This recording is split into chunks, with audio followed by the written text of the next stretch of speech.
every single animal is trainable.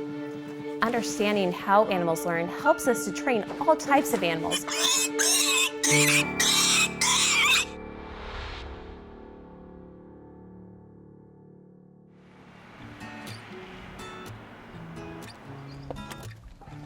Hey! Oh my goodness, this must be Amelia. It is. Hi, how are you? Oh, you are so cute. This is Mikael Becker. She's an expert animal and pet trainer. I work with a lot of different clients and I help them with different needs that they have, whether it's teaching their dog or their cat basic manners or addressing an issue. So this rest behavior gives him a way to give me permission to go ahead and do the handling. So when it comes to ear cleaning, he can cooperate with it. Indiana Bones is me in dog form.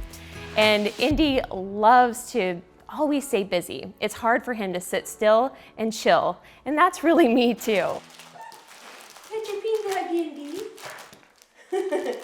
Growing up with a love of animals is absolutely in my family. We show love and respect for all animals, regardless of what species. They all have value.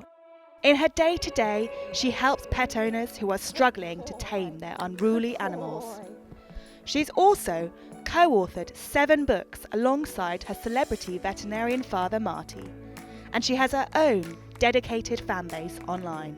I really value the power of social media. We can really share information and I can help people. I can share behavior tips and training tips. And I can also share stories of animals and people who have really touched me and it made an impact on my life. Today, Mikael has 3 clients who are all facing different issues with their pets. Will she be able to bring some peace into these fed-up pet owners' lives? Right now we're gonna go see a lady named Caitlin, and Caitlin has a dog named Diesel. And Diesel has a phobia of having his nails trimmed.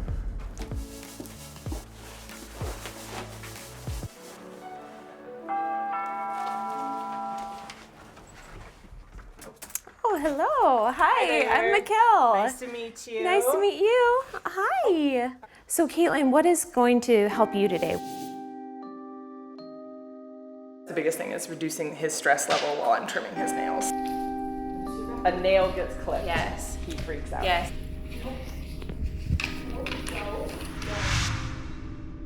Normally I try to get him to lay on his side. The less restraint you have and the less pressure, usually the better they do.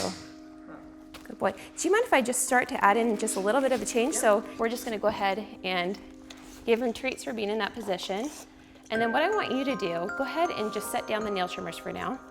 And then I want you to start handling his paw like you would do and moving in your second hand like you would with the nail trimmers.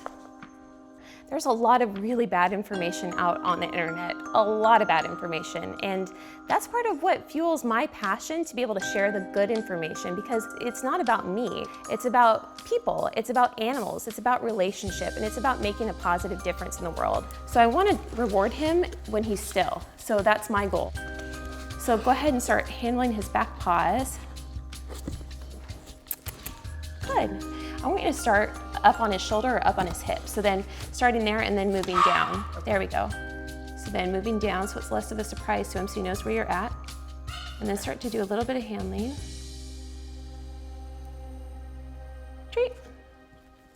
Okay. When I come in, it's really building upon those positives, building that communication back into their relationship with their pet and recognizing the good in their pet. Treat. Good job. That was very good. Way better than you've done. Yay. By doing that, a lot of times those behavior issues actually go away on their very own. That's awesome. You're doing so well.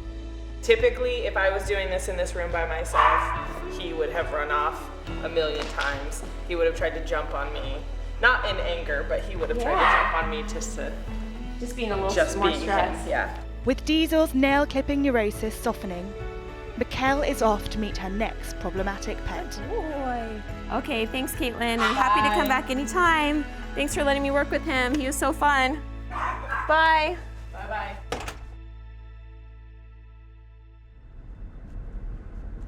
Now we're on our way to go see Sari, and Sari has 2 dogs, Dozer and Daisy, and they need a little bit of help on brushing up on their manners and just learning to be more calm with their guests when they come over. Hello. Hi. Hi, I'm Mikael. Sari. Nice to meet you. You're so cute. Good boy. So Sarah, tell me what issues you're having with Dozer and Daisy. They like to jump Okay. with strangers, even with family members. Sometimes they'll knock over my son because they don't realize what they're doing. Okay, so we definitely want to work on that. Yep, oh yep, we're ready to start. Okay, so the big thing right here is whenever they jump, I want to just freeze like a statue. And so if we have the jumping, I'm going to freeze in place, and I'm just going to completely freeze. We want to go ahead and ask for that sit, so I'm going to say the word first. Okay. Oh, didn't even have to. That was very good. Good job, Daisy. You are so smart. That was very good. When I treat, I also want to make sure I always treat down low. So a lot of times people will make the mistake of holding the treat up too high, and the dog will start to jump up for it. I want to make my training and the behavioral advice that I provide doable for people. So we're waiting. Now she's looking, she's looking.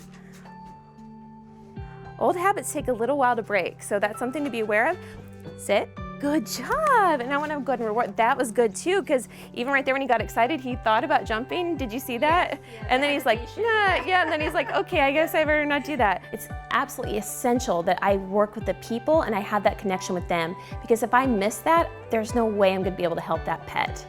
It's a huge honor for me to be able to change lives, not only animals, but human lives as well.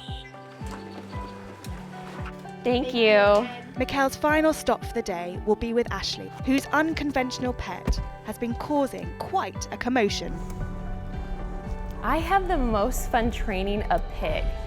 I love pigs. Because of my love of pigs, I have abstained from eating bacon and pork because I realized, wow, these animals are so intelligent. They are incredibly trainable. Hi, I'm Mikael. Ashley. Nice to meet you. You too. Wally was born November 9th of last year. Oh. So he's 6-ish months, getting towards 7. Overall, I actually feel like he's a pretty good little pig. Walking on a leash, gets distracted pretty easily. Okay. And Wally is also no fan of wearing a harness. He takes it really well once it's on. But the only way to really, I find, get it on, kind of try to make this work before he realizes what's happening. Like right now. Okay, good boy. In order to get those treats, he actually is gonna have to put his head through rather than around. So he's starting to put his own head through the harness, which is awesome. That's what we want, is for him to be nice and comfortable with that. And then I'm gonna go ahead and give him some treats, and then I'm gonna take it off. So I'm just gonna say off. I'm gonna pull it off. So then the treats go away, but then whenever the harness comes back out, the treats come out. So that way he learns like, hey, I actually like that harness. Yeah. And you will be able to do it. I know. Life is very hard for you. He does get kind of squealy when he gets picked up. I know, we're gonna do this. Yeah, that is very intense. So what I want to do is I want to give him a cue that lets him know what's going to happen, but we need to introduce it slowly to him, because I think right now he's probably going to squeal if he's had that happen in the past. What we can do is we might just say a word like, pick up, good. I'm going to go ahead and use a good, and I'm going to reward him right there. Pick up. I want to make sure he's getting comfortable with this. Good. So I'm just getting him used to just the feeling of being picked up without actually doing any picking up right now. Pick up. Good. I'm gonna have you do the motions for picking him up. So we're gonna say pick up and just put your hand lightly on him. Pick up. Good. I want you to practice this when you're inside with him, especially when he has fewer distractions. Go ahead and do that again. Pick up. Good. It's usually if we're right in front, that's when they're gonna be more stressed. Good. So we're just gonna go ahead and reward him there because he didn't move, but we wanna get him more comfortable. So go ahead and just say pick up and just lightly put your hands on him. Pick up. Good, there we go. I definitely don't want to stress him out too much. I think that's a great in between. Good boy. So getting him to go down the stairs and up the stairs without squealing isn't something that's going to happen overnight. But if you are just diligent and you really are proactive on making it positive for him, you're going to help him. And it may take a week or a couple of weeks, but you're going to see amazing progress and help him to be more comfortable. I'm really proud of his progress today. Just keep at it. Keep doing what you're doing. Yeah, absolutely. He's done a lot better than I thought he would do after one try. Every single animal is trainable. Understanding how animals learn helps us to train all types of animals.